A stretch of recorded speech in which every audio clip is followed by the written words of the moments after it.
Welcome to the Universe Wizards Astronomy Day, or Astronomy Day if you wish.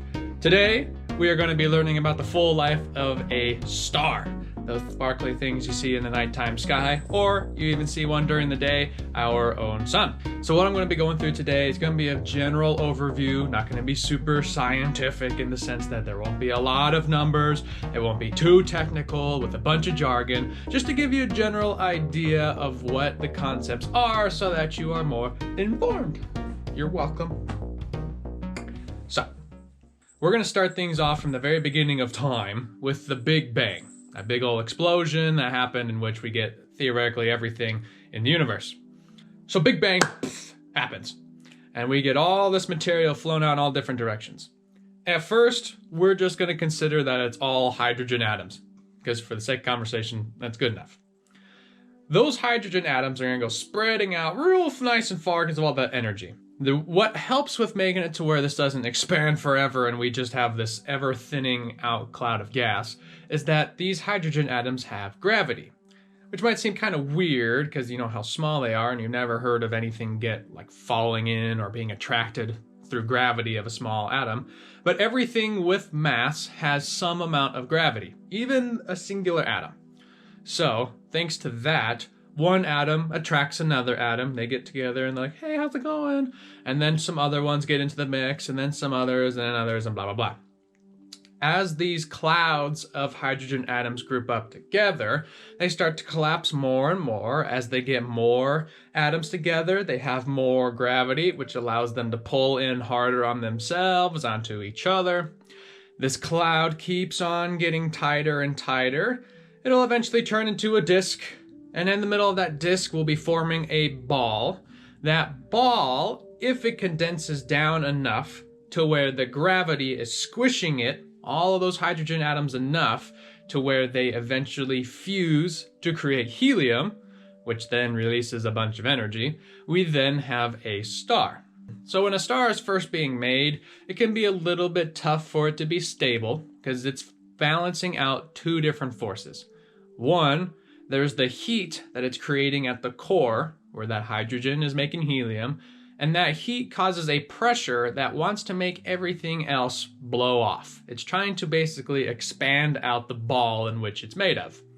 At the same time, though, we have that ball with all that stuff with a bunch of gravity that's pulling it back in.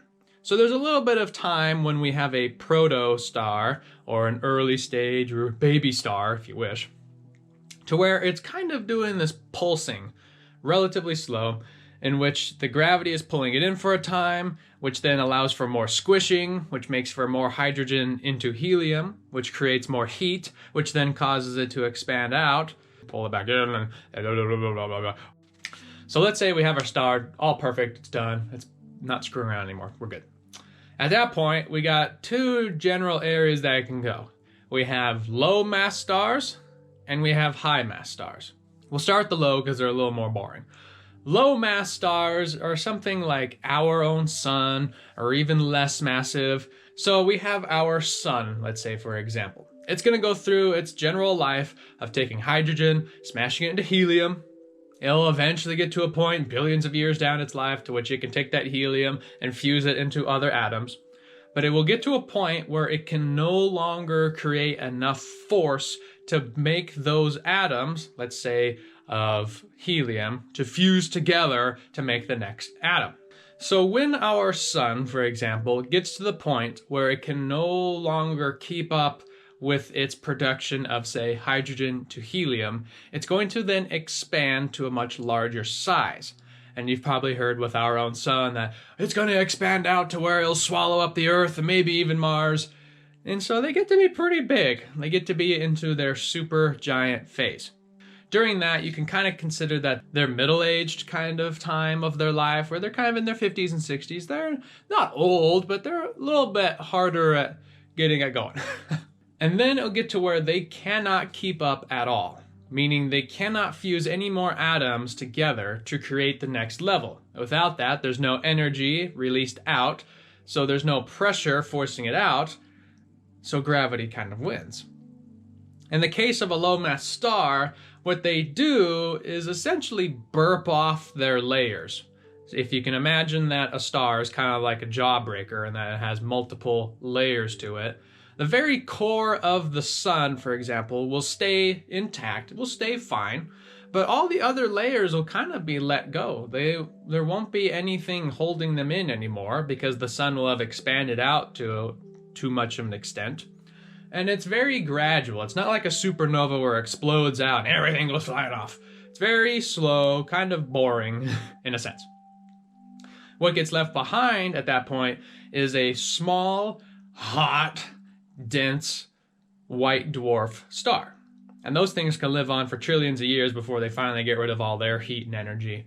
And so when a star does do that planetary nebula, which is when they do that burping off of their layers, they'll create a nice big cloud of gas and dust, which if there's enough of that around, or there's other stars that are also releasing their components out into space, if they all group together, those clouds can make new stars and restart that whole section there. If we go back to the star section where we have a nice pretty star and it happens to be a high mass, which there's kind of two levels of high mass. There's kind of high and really high.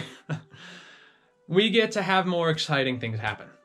So we get a high mass star that's going to be doing essentially the same thing as our low mass stars. Hydrogen into helium, it'll take helium into other atoms and goes further down on the periodic table. Low mass stars might stop at like carbon before they go into their supergiant phase, planetary nebula, white dwarf.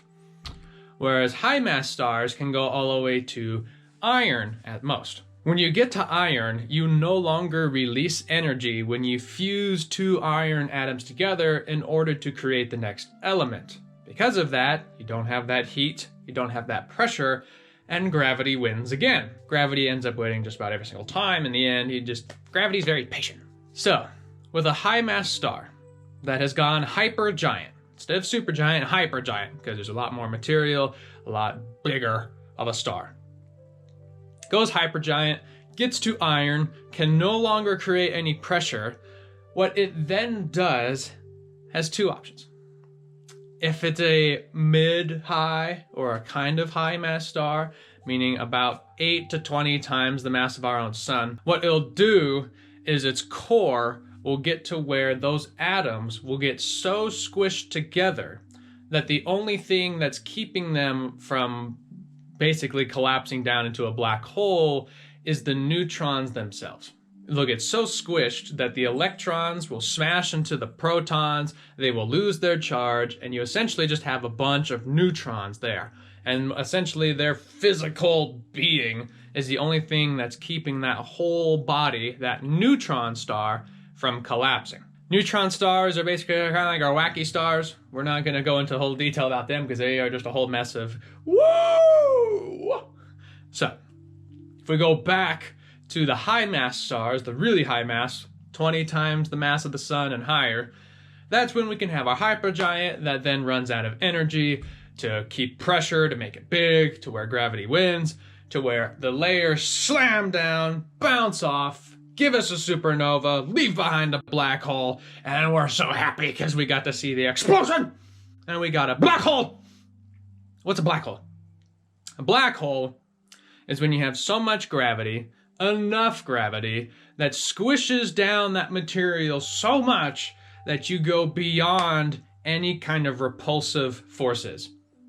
Before, when we have like a white dwarf star with our low mass sun, we have electrons that basically keep each other away, keep all the atoms away from each other, because negative doesn't like negative and all that. In a neutron star, we have the physical spot that a neutron occupies within an atom that keeps them separated. It's not enough force at that level to squish them beyond recognition. Whereas a black hole, there is enough to where... And so black holes, there's so much to talk about with them that we can save them for another day, but know that they do exist there. And when we create a black hole, we again have a release of a bunch of mass, a bunch of dust, gas, all of that, And if there's enough of it around, or there are, again, more stars that also give off material, they can make new clouds, new nebulae, which can then create more stars of various sizes and masses, to which they'll go through their life, and You get a bunch of stars together, you then have a star cluster. If you get enough star clusters together, you can get a small galaxy. If you get a galaxy together with some other galaxies, you get a supercluster of galaxies, and it goes on and on and on all the way until you have the full-blown universe. So, in the comments section below, tell me what kind of astronomy concepts, ideas, conversations you'd like to have in future videos.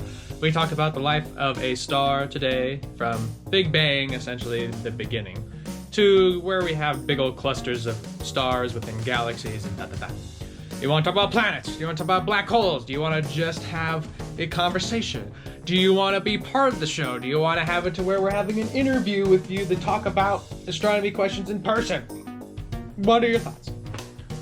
Whatever we decide, know that it will be cosmically, astronomically great.